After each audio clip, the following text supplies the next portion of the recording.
all I wanted to do was talk about Pokemon. But as I began to investigate these pocket monsters as I tried to collect them all, I found myself falling deeper down a Dugget hole. Is that a Pokemon? Is that what that's a little guy, right? I'm sure it's one of them. There's like thousands of them. You know, those Duggets? Those famous Duggets? As I was trying to investigate Pokemons, I kept sliding deeper and deeper down this Dugget hole until I didn't know what was true, what was false, what was fictional, and what was reality. From a local ban in retail stores, which makes no sense at all the way to standing outside of an elementary school waiting for a Poke van to show up. Pokemon, Navy SEALs, secret bases on the moon. This episode has it all. Today on Dead Rabbit Radio.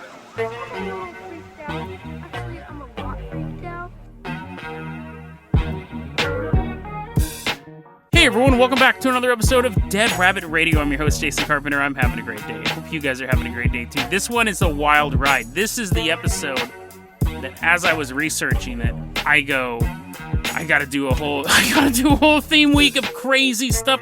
Every story I was researching was crazy for whatever reason last week. But this story, the rabbit holes or the Dugget holes or whatever I was going through on this thing were so deep, I started to lose a sense of reality. So join me on this insane journey. Let's see what we can get through. But first off, let's give a shout out to our newest Patreon supporter. Pull that Pokeball out of your pocket. You choose Charizard. I choose Kyle Hughes. Kyle Hughes. Kyle Hughes is a water Pokemon. He's spraying water everywhere out of his mouth. Kyle, you're going to be our captain, our pilot. And he's so adorable. Look, he's so adorable. You're going to be our captain, our pilot this episode if you don't flood the place. Kyle, I'm going to give you the keys of the Jason Jalopy. We're leaving behind Dead Rabbit Command. We are headed out to Wisconsin. Jason Jalopy's taking us on this nice long journey. So guys, let's talk about Pokemon. I remember, I have fond memories of Pokemon. I never played the games, I never played the card games or anything like that, but I used to have this ritual. I used to kick it with this chick named Liz, way back in the day. And we would both get super stoned and watch Pokemon. Not just Pokemon, we didn't just get stoned for half an hour. This was a long time ago, but we used to sit there and we'd watch Recess, we'd watch all the cartoons, right? All the hits of the early 2000s, late 90s. Get stoned, and I remembered in my marijuana-infused state, I remember thinking Pokemon would be the perfect place to live. Not like inside of Pokemon, not like they're a Tauntaun from Star Wars, but that world. And I didn't love it so much that I went out and bought the cards or played the games or anything like that. But I remember thinking, wouldn't it be awesome? Take another hit. Wouldn't it be awesome to have a wild animal that's your buddy? Like, Jason, you can do that today. That's called a pet. You also got to just wander through the world. That's something that we can't really do in the modern age, at least in the Western world. At least not in cities. I'm a city boy. So to watch this show, I mean, maybe you grew up on a farm. Maybe you had a pig that every so often you and the pig would just wander through the woods and you'd have it attack squirrels or weaker animals. Who knows? So for me to watch Pokemon and to think it was always so green and lush and everything was fairly basic, to think I could get a Squirtle and just walk around, because I love walking anyways. I can just walk around and beat stuff up, right? Those are the two things I love the most. Walking and conflict. So I remember sitting there, I'd always go over to Liz's house and we'd smoke weed. We'd eat macaroni and cheese. I had a special recipe for macaroni and cheese. I would get Kraft. I'd get the instant macaroni and cheese. You get like the Kraft macaroni and cheese, but you don't use butter or milk. You'd use the... Don't rush out. Everyone, I know you're going to rush out and buy this today because you want to test this out. With instant macaroni and cheese, all you need is the noodles and the cheese powder. I never put milk or butter in it, and it actually tasted just okay. It just tasted okay, and I microwaved it as well. And Liz was always like, what are you talking about? This is so disgusting. Sure enough, she started doing it too, because it was a lot cheaper and a lot quicker. Well, it wasn't any quicker, but it was a lot cheaper than having to buy butter and milk. So we'd eat macaroni and cheese, get blazed 420, watch Pokemon as it was airing. We didn't have Netflix back then. Like, you had to wait till 3 p.m. You'd smoke, watch Pokemon. I thought it was the most beautiful world possible that I could live in. So Pokemon has always had a place in my heart. Not so much that I actually care to collect the cards or anything like that. If you do, that's fine. But it's always had a place in my heart. It's always been this idealistic world for me. Walking in conflict put together. So anyways, that's where I'm coming from with the Pokemon thing. So when I was investigating this Pokemon stuff, I kept running into these bizarre rabbit holes when I was looking into this. Right now, Kyle Hughes, pull us into this parking lot here in Wyoming. It's the poor man's Walmart. It's the Arby's of retailers. It's a Target. The reason why we're at Target stores to start off our Pokemon story is a recent news event happened. And I actually got this recommendation from my good friend Sabine, May 14th, 2021. A fight broke out in Wyoming over trading cards. Guy had bought some packs of Upper Decks, or at one pack, actually, I have to say, but we'll get into that in a second. A guy buys one pack of Upper Deck trading cards, and he's walking down to his car, and he's like, ooh, Johnny Slugger, he's the best player, and Jerry First Baseman, oh yeah, he's my favorite. Oddly enough, he's an outfielder, and he's going through these cards, and 4 dudes run up on him, and they try taking these cards, and a fight breaks out. So our hero, the guy who'd bought the cards, has a concealed weapons permit. He pulls a gun out. Get back, robbers! And they ran away, which is the best thing to do when someone pulls a gun on you, especially if you're the bad guy. The police show up. The 4 wannabe thieves were arrested. Local crime story over some baseball cards. But it turns out this was the needle that broke the camel's back, because Target goes, nope, we are banning the sale of all trading cards in our stores, including Pokemon. So you can't buy football cards, baseball cards, Pokemon cards. I'm assuming Magic cards either. They're banned from the stores. And I was like, what? That doesn't make any sense. I've been trying to wrap my head around this. I did a little bit of research on it. And previously, Target was having such a problem with people fighting over trading cards. Not to this extent, but people arguing for trading cards. They limited them to 1 pack a day. How am I supposed to catch them all if I can only buy 1 pack a day? That doesn't make any sense. So now they've banned them in the stores. And I heard that story. I didn't believe it. I checked it out. It's true. They're banning the sales of these cards. It doesn't make sense. So my conspiracy part of my brain is working, because Target sells hard liquor.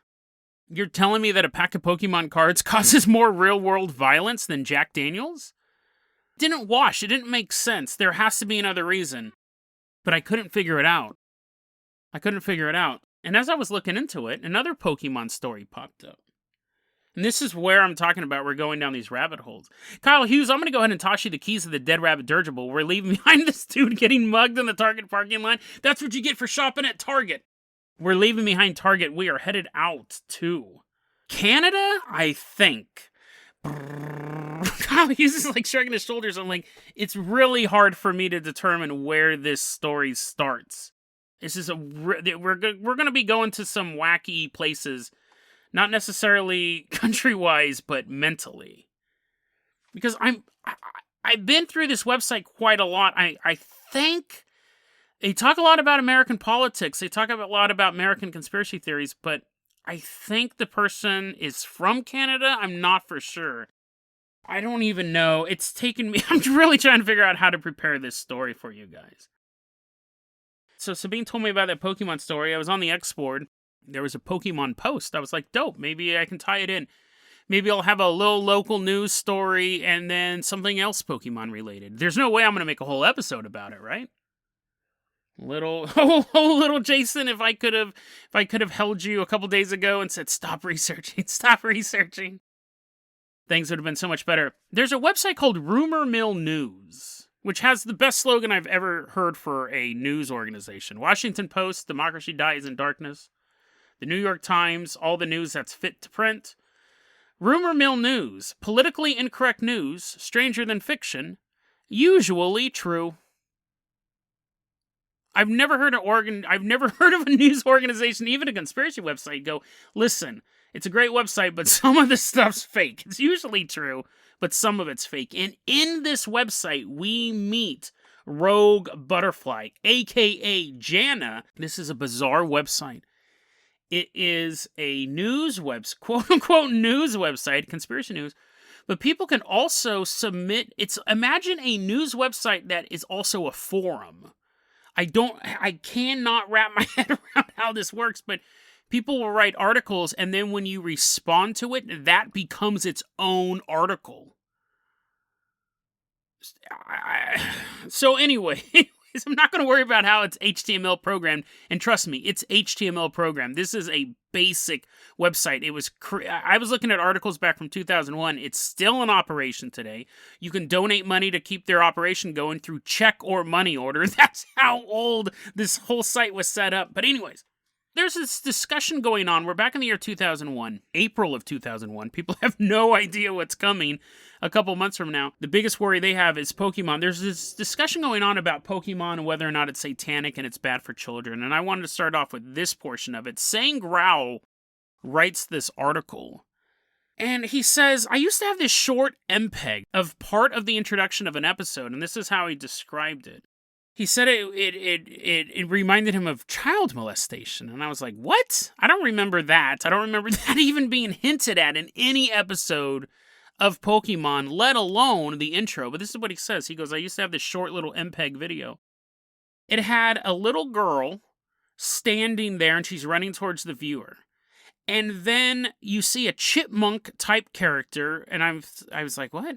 Chipmunk-type character run between her legs, and its tail brushes her crotch, and she closes her legs, and she kind of blushes and turns away, and then it cuts to 4 adults staring at the camera. There's a nurse, there's a policeman, there's a doctor, and there's a housewife, and they all look at the camera, and they kind of nod at the same time. And I go, what is this dude smoking? And I was like, there's no way. This guy must have made, this might be on Digimon. This type of perversion may be on Digimon, but Pokemon, no way. As I was describing that, I'm sure a lot of you were like, oh, dude, yeah, he's totally talking about that part. It is real. There is a part of the original Pokemon opening where that happens, and it cuts to the 4 adults kind of doing this weird nod. Right after it's exactly like he described it. Now, do I think that Pokemon was encouraging girls to have squirrels run? It was Pokemon, by the way. A chipmunk-type character is Pikachu. I don't think the Pokemon show is being subversive. I don't think... It does happen, but I don't believe it's intentionally supposed to be perverted. I don't think it's supposed to have any hidden meaning. On the other hand, it is what he described, right? It is what he described. It's exactly how he described it, but I just don't think so. I think, if anything, it was an error.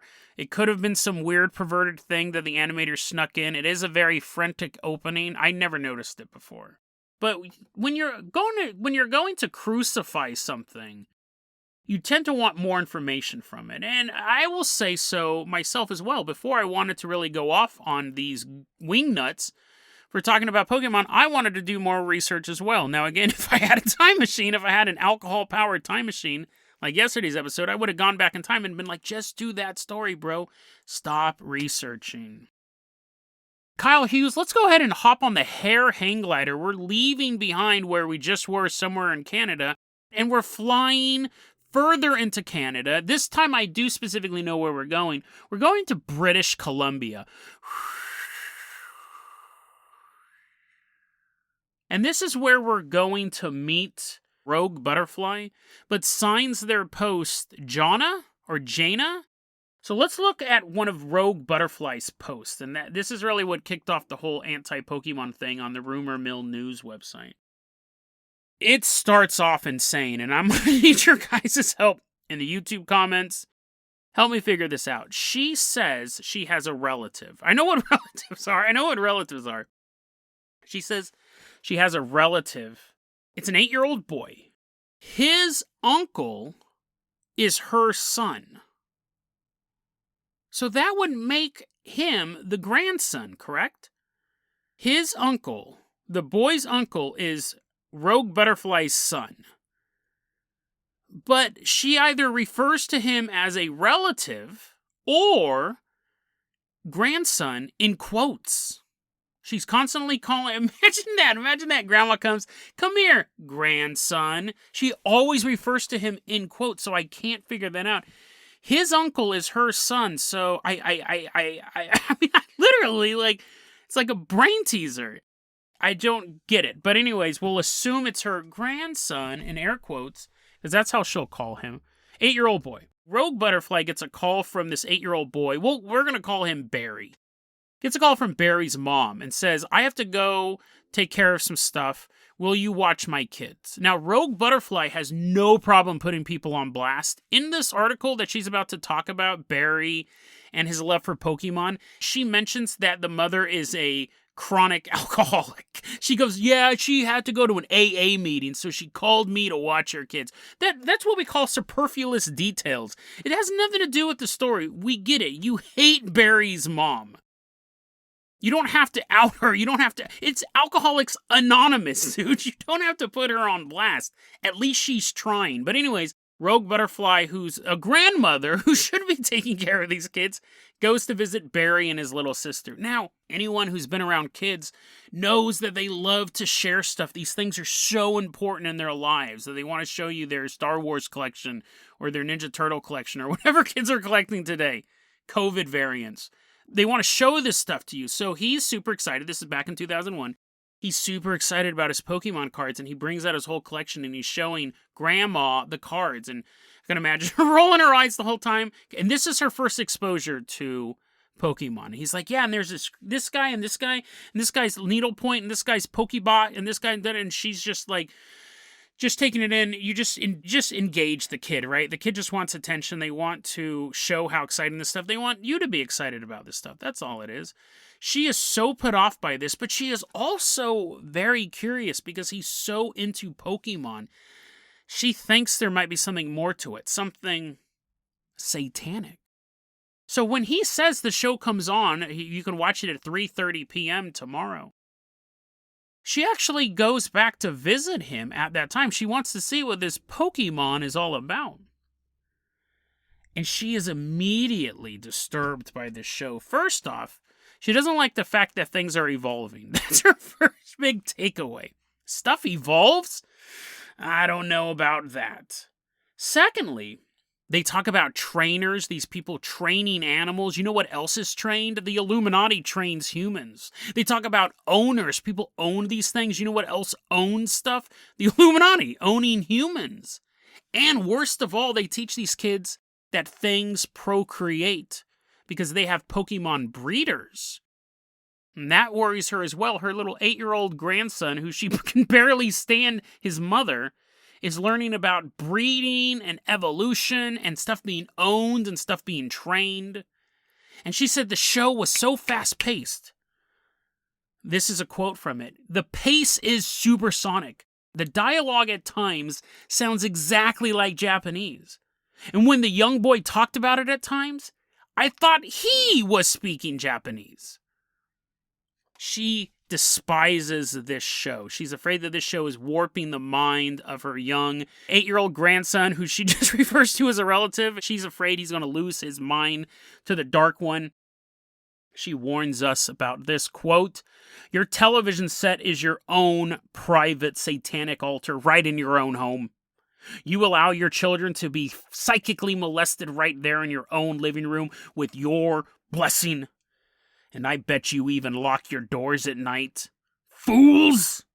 You are letting the fox guard the hen house. I'm sorry. She actually didn't say that. She said you are letting the fox guard the chicken house. I've never heard that phrase before. It's the same thing. It just doesn't roll off the tongue. Wake up, wake up, wake up. You're living on the mean planet, and you best not forget it. Unquote. So that's her mindset. That's her mindset. Pokemon is wrong. It's a satanic altar. If you're going to watch Pokemon, you should leave your front door unlocked, apparently. And Chicken House. Chicken House is a thing. A weird, but not unusual take on Pokemon. I think everyone has a story. They've either read about something like this, they've read about people who believe this, or they've experienced it for themselves back in the day. Now we're going to fast forward in time. And Rogue Butterfly, she lives in this little trailer by the lake. She's very off the grid. And the mother is a raging alcoholic. She goes in this article as well. This is a separate article. She once again goes into this woman who's an alcoholic and she's a no-good welfare recipient and all this stuff. And the mother's out doing the drinking and the being poor. The little sister is visiting the dad, and so the boy has nowhere to go. So she says, let Barry hang out with me for a while. So Barry goes out to stay with her, and there's no television, there's no Pokemon cards. They have a great vacation. They go hiking, they go boating, they walk along the lakeside beach. But a few days into the vacation, Barry's sitting there and he tells his grandmother this story. That once him and his buddies called a 1-800-Pokemon number.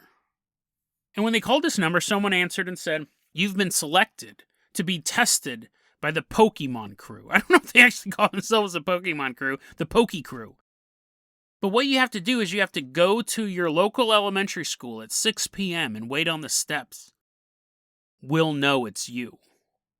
The grandma's sitting there and she's hearing her 8-year-old son tell this story. She's concerned. Barry continues, as the arrived date approached. 6 p.m. for an 8-year-old kid, you're not supposed to be out that late. They all sneak out of their respective houses, make their way down to the local elementary school. We waited there for a while until a van approached. It truly was a Poke van.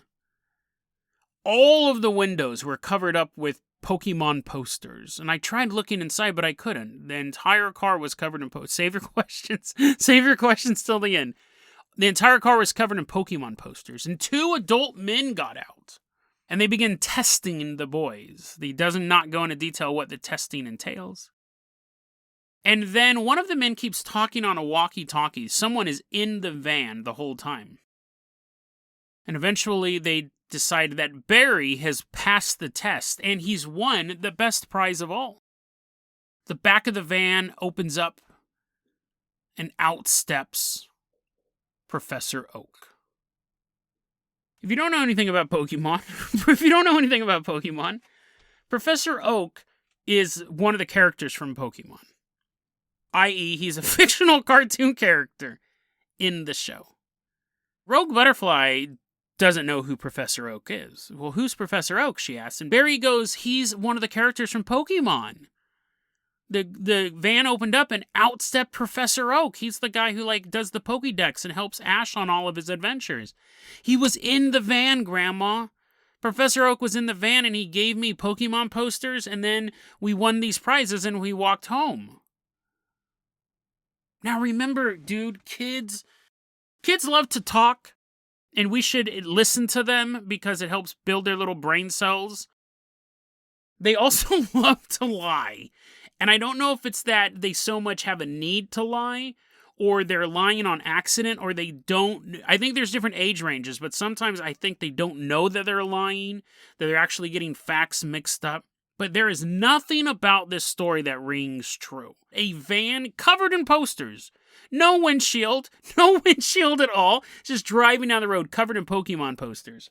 Paper flapping in the wind. Scotch tape barely holding them on when you're going 60 miles an hour down the road. It doesn't make sense. It doesn't make any sense that they call this 1-800-Pokemon number, that they'd want to meet him at a school.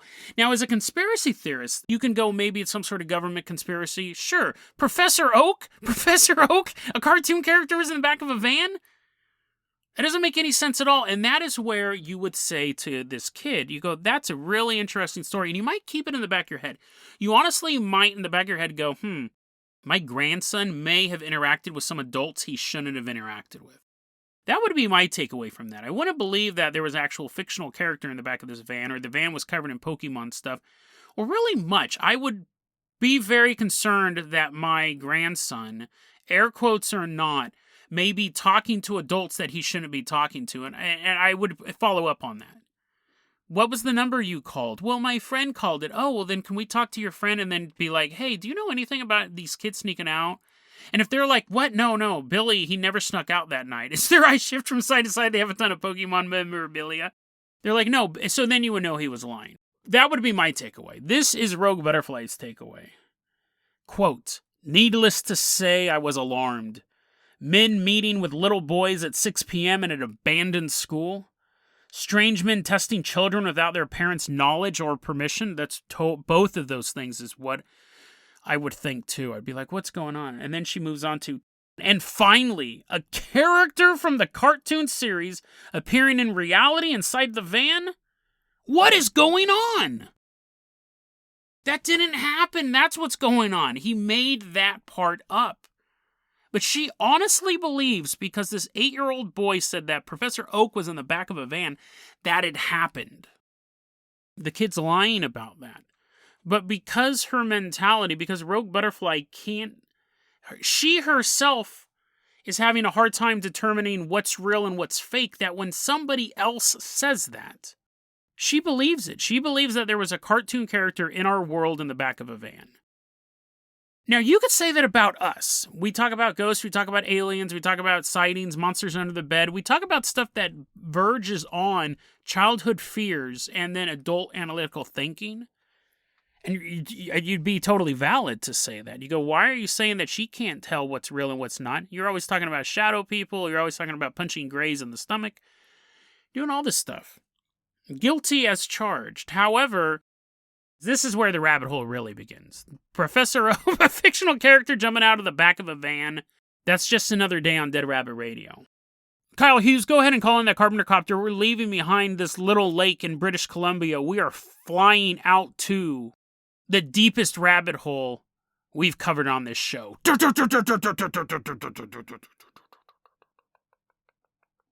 I don't know if I already thanked the Anon for posting the rumor mill news on the X board. Really appreciate it. Would have not come across the story otherwise. On the website Rumor Mill News, it's a standard website. It's super old. They have a thing, Our Founders. Meet the Founders. When you look at the founders, it shows that the website was founded by Gunther and Raylan Russbacher. And originally, it wasn't a website. It was a magazine. It was a magazine that covered the same stories. However, they stopped publishing when Gunther went missing. I was like, what? I'm continuing to read this bio, and it says Gunther went missing because he had to disappear. The government was trying to kill him. The government arrested him and tried murdering him, murdered his lawyer. The government had his kids arrested and threatened with gang rape in prison, and Raylan, his wife, was arrested, and all these people were going to be murdered in prison unless Gunther pled guilty to some trumped-up charges. And this is their About the Founders page, right? I imagine some puff piece or like a nice photo of them. There is a nice photo of them. There's also a photo of a bloody set of hands with no fingernails.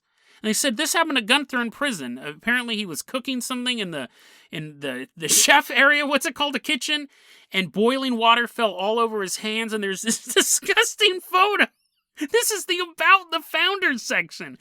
There's a photo, I don't know whose hands they are, they're probably Gunther's. There's a photo of these red, swollen, disgusting, hepatitis A infested hands. It says they're hepatitis. I'm not adding that detail. It says they have hepatitis. Maybe it's hepatitis C. And there's no fingernails. It was so hot, it melted off his fingernails, which means somebody probably ate fingernails in their soup that day. What in the world is this about? This guy's sons are in prison about to get gang raped unless he confesses? To what? Why is any of this stuff going on? I just wanted to read about Pokemon, dude. I'm reading this thing and I'm thinking, okay, this is nuts. This is absolutely nuts. Like, Professor Oak hopping out of the back of a van? I'm like, dude, whatever. Like, you could have the whole crew back there. Team Rocket could be hanging out. You guys are not interesting. You guys are not as interesting as bloody hands with no fingertips in the Learn More About Us page. The reason why all this stuff was happening, we know why his hands were melted, because he was messing around with pot soup, but the reason why his family was being threatened, the reason why he was in prison, was because he was a CIA operative. This Gunther Russbacher guy was a CIA operative. CIA, if you're listening to this episode, let me finish. Let me finish before you kick down my door. Let me finish. He's a CIA operative, and he actually was a pilot who flew George H.W. Bush to and from Iran during the October surprise. This is a hardcore boomer conspiracy theory that turned out to be correct. I think. I'm pretty sure this was one of the conspiracy theories that was proven. What happened was Jimmy Carter and Ronald Reagan were running for office back in the 1979-1980 election, And the country of Iran had some American hostages. And the conspiracy theory, and I'm pretty sure that this is true, the conspiracy theory is that George H.W. Bush, or just elements of the U.S. government, asked Iran to hold the hostages until after the election. Because if they were released early, then it would give Jimmy Carter a boost. What happened was Reagan won the election, the hostages were released shortly afterwards, and that's where the conspiracy theory came from. But I'm pretty sure that it turned out that, I could be wrong, maybe that is still a conspiracy theory. That is a bit before my time. I was 4 years old when all that happened. But he says that he actually flew George H.W. Bush out there. He was the personal pilot. So the reason why they were going to throw him in prison was because now we're in the 1990s, when that still would have been a topic of discussion. Nowadays, it's a quaint conspiracy theory. We're talking about 9/11 was an inside job, stuff like that. October Surprise is barely memorable at this point. But they were going to throw him in prison unless he kept his mouth shut. See, he was telling people about this. They were running this magazine, Rumor Mill News, doing all this conspiracy stuff, and CIA said, shut your trap. Or, that's his story. That's Raylan's story of why he was in prison. Or, here's the story of every other law enforcement agency in the United States. He was a massive con man. Gunther was a huge con man. When I saw that he disappeared and Raylan was making these accusations, I just put his name into Google, and I expected to find nothing. I honestly expected for it to just be a couple of links back to the website and figured this was just some mythology she had crafted. No. Several articles popped up about this guy in actual newspapers. Chicago Tribune did a huge write-up on him. The St. Louis Reporter did a huge write-up on him. He is a very, very well-known figure, not necessarily in the conspiracy community, but in law enforcement. And they say he's just a con man. That's almost an understatement. This guy, he was a immigrant from Austria. He came over to the United States. He signed up for the military, started wearing captain clothes and giving people orders. And they're like, dude, you can't do that. And they would either catch him or they wouldn't. But he learned really quick. Like, he would just go AWOL. And when they'd go arrest him, he'd turn around and he'd be wearing a captain's uniform. They're like, ah. He learned really quickly about social engineering. You just hack people by appearing as a superior. And so for almost his entire adult life, he would show up at military bases wearing military uniforms he bought at surplus stores and just go onto the base. The odd thing is, that was his end game. Like, at one base, he just went there and slept. He goes, oh, can I have a key to the VIP quarters? I'm obviously a major general. And they're like, oh, you are, sir. So they gave him a key and he spent the night there. That was it. He wasn't stealing secrets for the Austrian government. He wasn't even stealing donuts for himself. It was like a power trip for him. He went to an airport and said he was an ambassador, or he said he was on some sort of secret mission, CIA, whatever it was. They gave him a Learjet and he flew it to another airport and then just drove away. So he was doing it for the kicks. And he was married to Ray Lynn. And he was telling her these lies constantly. I'm in the CIA. I was part of this October Surprise thing. And he would show up at a military base with her. He goes, I'm going to be undercover. I'm going to be using a different name, and I'm going to say I'm a general. But this is part of my CIA training. So even she had visited bases. So of course that would make her think he was telling the truth. But when he's arrested and the cops are saying, no, ma'am, he's not a CIA agent. He's actually a con man. He's been doing this for years. He actually has a rap sheet. We can show that he has been caught doing this thing, that thing. The reason why he got caught was actually his dumbest fraud. It was money. He pretended he was a stockbroker and was stealing people's money.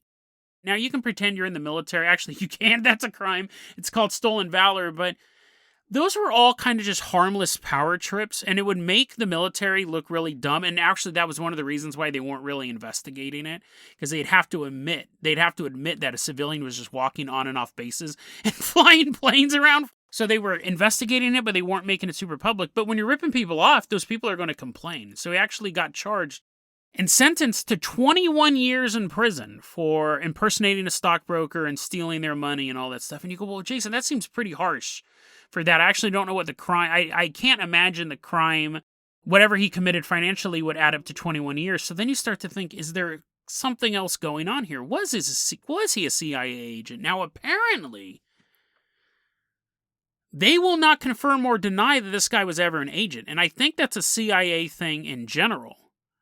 So you could start telling people you're a don't, because technically the crime is impersonating a federal officer.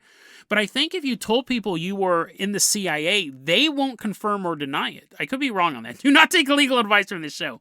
But the CIA would not answer whether or not this guy was actually an agent of theirs. And what's interesting is that in this article for the Chicago Tribune, the reporter asked, how old is he? What's his birthday? The FBI and NIS, which is the immigration law enforcement wing, they said he has several. We don't know what his birth date is. We have no idea how old this guy is. The reporter also asked to interview him in prison, and the prison official said, absolutely not. Absolutely not. You cannot talk to this guy. Why not? Because he will tell you...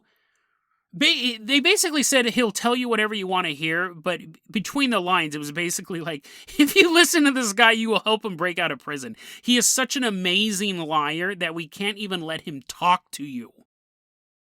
When he's in prison, Ray Lynn is still trying to spread the word about her husband's plight. That, yeah, they say that he was a stockbroker, imitating a stockbroker, but he's actually a CIA agent. They're trying to shut him up. So what does she do? She actually goes to the media. She already has her own website, the Rumor Mill News. That's usually true.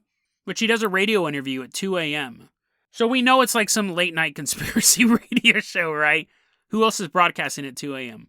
She does this radio interview. And as she's leaving the parking lot that night, it's just her car. Apparently sounds like a dirt bike. She's driving her car down the road. And she's thinking about what she just said on national radio. She charged the President of the United States with treason. Because this was a man who actually was trying to help society expose the October surprise, which all of you guys are just kind of shrugging your shoulders. You're like, really? People were killed and imprisoned over this conspiracy theory I didn't know anything about? Yes. According to Raylan and Gunther. She's driving away from the radio station, and a car starts driving behind her. There's Pokemon posters all over it. No, this is a place way before that. This car is driving behind her, and she's scared. She's afraid she's going to get run off the road because she just publicly stated the truth. The car catches up to her. It is trying to run her off the road. Oh no! She hears a voice in her head. She hears the voice of her beloved Gunther say, "Don't be afraid. My SEALs will be with you." Here's a quote from her article. A burst of automatic weapons fire interrupted her concentration. In the rearview mirror, she saw the van stopped in the middle of the empty freeway. Before she had time to think, an explosion rocked her car. She looked again. The van was in flames.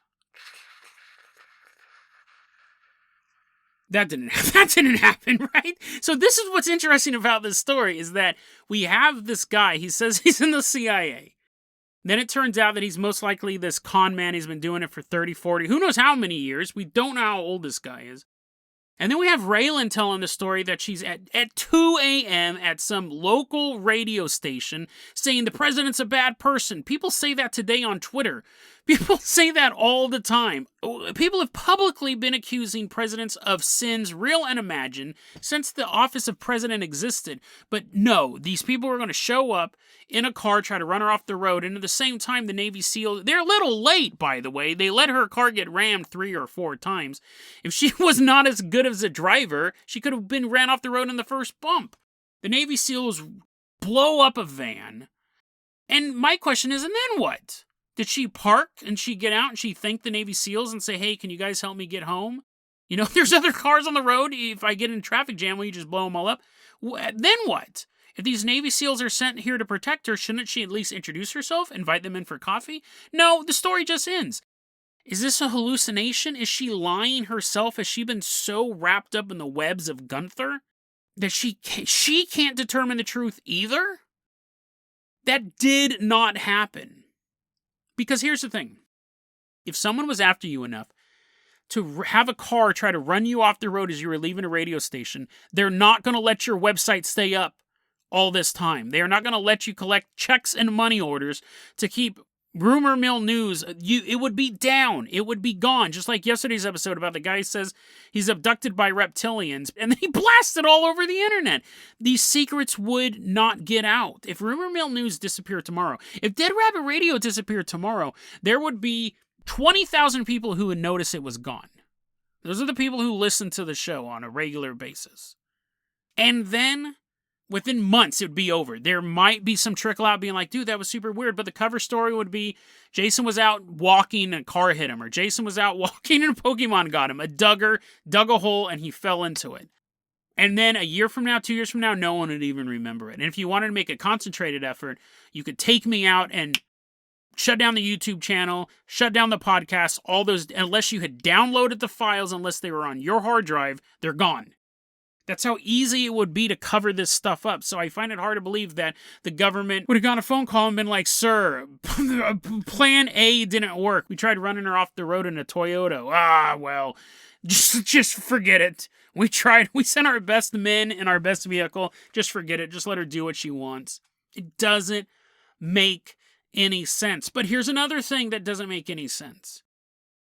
Gunther was sentenced to 21 years in prison for financial crimes, very well documented in mainstream news. He serves 3 years and gets out. What in the world is up with this story? Did he actually know something? It's funny, I didn't know this was a thing. At one point, he called up the FBI and said, I can help you get information about drug cartels, and then started lying to them, and the FBI was paying him money for quite a while, and then the FBI goes, wait a second, this information isn't real. And they stopped paying him. They didn't charge him with fraud. They didn't go after him. He got paid by the FBI for lying to them, by reading stuff out of books. Did he talk his way out of prison? Was he really connected? He was sentenced to 21... I can understand sentenced to 21 years doing 10. Sentenced to 21 years and doing 3? And he's out. He's out. He's reunited with Raylan. They go to Austria. They go to his homeland of Austria. It turns out that he's descended from Austrian royalty, of course. He's descended from Austrian royalty, and... This episode's going long, but I never want to talk about these people again. I never want to go back to this website. I never want to even think about this episode again. There's so many rabbit holes. Not only is he descended from the royal bloodline of Austria, but the royal bloodline of Austria is from outer space. Okay?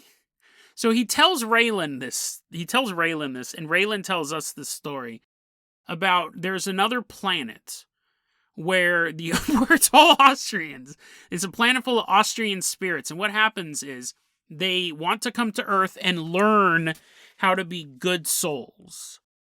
But you can't come directly to Earth because there's a planetary... Remember, this all started off with Pokemon. Just remember that. This is where we're at now. Raylan said that there's a planetary federation that actually blocks new souls from coming into Earth, but the Austrians really want to experience life in Austria. Outer space Austrians want to be Earth Austrians. They have to go to the moon in what's known as a soul collector. This soul collector is on the far side of the moon, and it sucks up the Austrians from outer space and then shoots them into Austria. And then when you die, well... Let me back up here. Technically, before you die, so Gunther at some point is going to have to do this. Gunther told Raylan this with a straight face. I can barely talk about it on this podcast. Gunther tells Raylan that before I die, this is what's going to happen. I'm going to travel to the Great Pyramids of Egypt. Inside the Great Pyramids, there is a brine. There is a mineral brine that I have to lay inside. There's like a sarcophagi full of juice, and I'm going to lay inside of it. Why isn't she not asking questions? Why isn't she asking basic questions? Like, take me there? Can I at least see this place? She believes him so wholeheartedly. There's a brine in ancient Egypt, not ancient Egypt, it's here today, that Austrians sleep in. It's very multicultural, at least. At least this mythology crosses all generations and all cultures. You sleep in this mineral brine that's inside the pyramids. Those pyramids were built so Austrians, you didn't know this, you're learning a bunch about history. The pyramids were built by Egyptians so Austrians could fly back and forth to the moon. When you lay in the brine, then you die. Your soul then goes into a reverse soul collector to the moon, and then you go back to your Austrian home planet in outer space. And the reason why we know about this story is there is a photo of a space shuttle taking off, and there's this weird cone silhouette coming from the moon. All this stuff's going to be in the show notes. God help you if you guys actually start looking into this. And she writes this huge thing. She goes, that's what a soul collector looks like. Fine, fair enough. Right underneath that, though, she posts an article about what actually caused the optical illusion. I go, it's obviously not a soul collector. And you posted the reason why it's not a soul collector. You posted a very detailed article from a mainstream news source underneath your article explaining what caused it. Don't do that. If you are putting out usually true stuff, don't immediately put stuff underneath it that makes it not true at all. We knew it wasn't true. But don't put that in there. She goes to Austria with Gunther after he's been released from prison. They go to Austria. Let me read you this quote. They stayed at a Templar law, of course, right? They just can't stay at a Holiday Inn. They actually have to go to the home of the Knights Templar. They stayed at a Templar lodge in Salzburg, where she was tutored by members of the Habsburg royal family who were Templars. She learned the truth about her lineage. She was told why the Knights Templars went to the Holy Lands, what they found, and why they have remained hidden for 800 years. She doesn't share that information with us. By the way, she does not share that information. Okay, what is it? She just moves on to the next topic. The same thing, she can just casually say, I watched a van explode behind me. And then she doesn't even say she went home and she was shook up and she had to take a shower or drink some coffee or something like that. Just the story ends. But that's not how stories happen in real life. You find out what's your lineage? What were they doing in the Holy Land? Tell us. You're a rumor news. You're a conspiracy website. That'd be the same thing with me going, dude, guys won't believe it. The other day a ghost broke into my room and he told me the ultimate secret.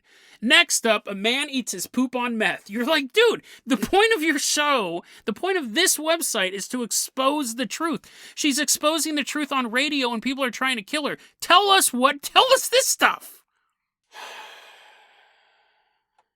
If it couldn't get any more insane, I want to share 2 more facts with you and then I'm never going back to this website. They have a list of advertisers on the side, right? They have a list of advertisers. At this point in the research, I'm clicking on almost every single link. I hate it when I do because then I find out about soul collectors. I find out about exploding vans. I just wanted to read about Pokemon. But I'm clicking on all these links and I'm looking at these ads, and a lot of the ads, they sell these necklaces that apparently give you special powers or cure you or make sure your soul goes to planet Austria. I'm not for sure. But because it's flim-flam stuff. It's flim-flam. It's just these necklaces that they make, that they say heal you, give you energy, what have you. They have a bunch of ads for that stuff. And then there's an ad that is either a placeholder ad, a money laundering scheme, a legitimate ad, which might actually be the most bizarre of them. There's an ad for something called the African Family Film Company. And I saw that. My first instinct, I'd spent a long time on this website. My first instinct was, I actually don't think I had a first instinct. I think my brain shut off. But then I thought, is this some sort of like charity they're running? Is this some sort of thing where they're like, sure, we like to raise money for our website, but we also like to help people in other countries. And that's 100% noble goal. I'm not going to make fun of that. It seemed out of place after all of their fake crystals, stones, pendants, stuff like that. Maybe they feel guilty for selling rocks for $25 or $30 or whatever they were. They want to help out. The African Family Film Company is a real group. It sells, this is the weirdest thing. The African Family Film Company, it is what it's, at this point in my research my mind was so boggled that it is exactly what it sounds like, and it is not what I expected. It is a African Family Film Company, is a company that sells African movies. But not like End of the Wicked, not like narrative movies. They're 20-minute long documentaries about life in Africa. And there's one of them called The Man Who Made a Bow. And it's it's a real movie. I looked up the trailer on YouTube. It does not look interesting, even though it's real. I'm not saying it's not Dead Rabbit Recommends. It's about a guy who makes a talking bow. And it's all wow, wow, wow, wow, wow, wow, wow, wow, wow, wow, wow, wow. $27. I saw the trailer. I saw everything I needed. It's a real film company that sells movies about life in Africa. And, I might add, they're all from like 1972. It's not like I can watch a modern documentary, a modern movie about Africa, but I don't want to watch it with that grainy old footage. Why are they advertising on Rumor Mill News? I don't think they have I don't think you have a good Venn diagram between people who think Pokemon is satanic and people who want to know about how to make an African bow. I could be wrong. As I was researching the story, they were posting new articles. It's not all about Pokemon. They cover current conspiracy news. I'm never going back. I'm never going back to this website. But it's still in operation. Why are they advertising on this? I think it's a placeholder. I can't imagine the African Family Film Company spending more than 5 minutes on Rumor Mill News and wanting to, this would be great. I think we'd sell a lot of talking bow videos to these people. But it's on there. I don't get it. I don't get why African Family Film Company. I feel like it's a placeholder, but then why? If it is a placeholder, why the African Family Film Company? I don't understand. And we got to wrap this up. I don't care how long this episode was because I am never going back. Gunther and Raylan are back together. He gets out of prison somehow. Shocking. They go to Austria. I don't even know if that detail's true, but he leaves her. After all she's been through, all the threats she's been having, all the all the real events of cars blowing up behind her, he leaves her. Disappears. Once again, he disappears. Then he pops back up a couple years later. This Gunther character pops back up. Remarried. Brand new life. And when Raylan asks, hey, where have you been? He looks at her and goes, huh? I don't remember you. We were married. I don't remember we were married. And Raylan just kind of walks away. I don't know. She could have stood there for a while and tried to convince him even more. But so at this point, I don't even know if Gunther's still alive, but he lied to her so convincingly. He convinced her that he doesn't remember they were never married. And she accepted that and moved on. And apparently she's remarried. Her name is different than it used to be. And so even in the end, the lies continued. And now Rumor Mill News is still around, but without Gunther's support, he's just a memory now. He's posted all over the Our Founders page. His bloody, swollen, fingernailless hands right there on Meet Our Founders. But it's run by Raylan herself now. What a bizarre story. All I wanted to do was talk about Pokemon. I heard that they were banning Pokemon cards at Target, and I find the story of a man who's such a convincing liar. He could convince his own wife he didn't remember her. As well as, I guess that's the easiest thing to do. Soul collectors and CIA operatives. Austrians are from another planet. Presidential hitman teams only consist of one vehicle, and then that's it. I just wanted to research Pokemon. Instead, we went down a rabbit hole and came face to face with the world's greatest liar. Or is he? Because in a world where Professor Oak can exist in the back of a van, maybe all of his stories are true. Maybe all of us non-Austrians are doomed to just die in non-pyramids. We're just going to die on the ground like poor slobs. But those Austrians, man, they got it made. And sure, listen, I know some of you guys are probably jealous of Austrians right now, but you shouldn't be. Because they're boring. Think about these royal Austrians. They got to be on their best behavior because their soul's eventually going to be floating around space. No one wants to hang around with a rude ghost. And you go to those big royal Habsburg parties with their nice velvet drapes and their goblets. They're drinking stuff, but they're being polite. You can't actually like fart on other people's food or give them wedgies. No, it's all proper stuff. It's all like proper Pride and Prejudice nonsense. Nobody wants that. That's lame. And can you imagine doing that for the rest of your life? So I say, Austria, you suck. You suck. No one wants to be like you guys, whether or not you guys are in another dimension, floating around, hanging out on the moon, or even here on Earth. Because of your fancy-dancy parties, that's boring. You know what I want to do? What I did. Sit on a couch, smoke weed, watch Pokemon, and eat Kraft macaroni and cheese with no butter or milk. That's better than any immortal life. I had more fun in those few years than any Austrian ghost will have on some other planet. Unless we're talking about Arnold Schwarzenegger. He's also pretty cool as well. But other than that, Austria, you can suck it. Dead Rabbit Radio, this went weird, dude. I went from Pokemon to exposing this guy who might be a liar to all of a sudden I'm racist. I'm not racist towards Austrians, by the way. It's the Habsburgs. It's like the popular Austrians. If you're like some poor Austrian dude, we can break bread. We can break macaroni and cheese all day long. But if you're one of those rich, wealthy Austrians, say it with me now. Suck it! deadrabbitradio@gmail.com is going to be our email address. You can also hit us up at facebook.com/deadrabbitradio. Twitter is @deadrabbitradio. Dead Rabbit Radio is the daily paranormal conspiracy and true crime podcast. You don't have to listen to it every day, but I'm glad you listened to it today. Have a great one, guys.